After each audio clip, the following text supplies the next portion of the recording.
Katong mga upat ka suspects na involved sa maong robbery incident, nakasakay sila og duha ka motor.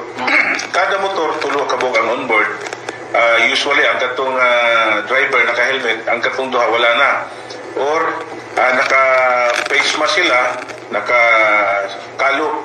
Pero napansin nato na sa padayon na mo nga pag-imbestiga, padayon na mo backtrack sa mga CCTVs, nakita nato nga aduna di ay usa ka sakyanan nga nagsunod sa ilaha. Koy armed robbery incident na nahitabo dito sa Cagayan de Oro City.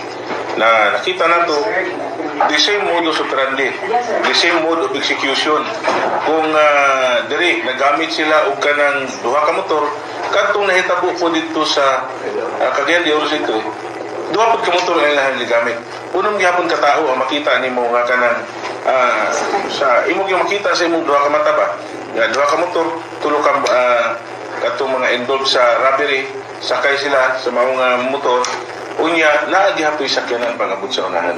Nga musundo adtong isa ka tao nga naay dalang bag, mo gyapon diri, naay dalang bag dito gisulod ang long firearms. Ang posible nga katong ilang kinawat pud nga mga kuan, mga jewelries, dito ra gyapon nila isulod. Mao ti mosakay na sa kotse.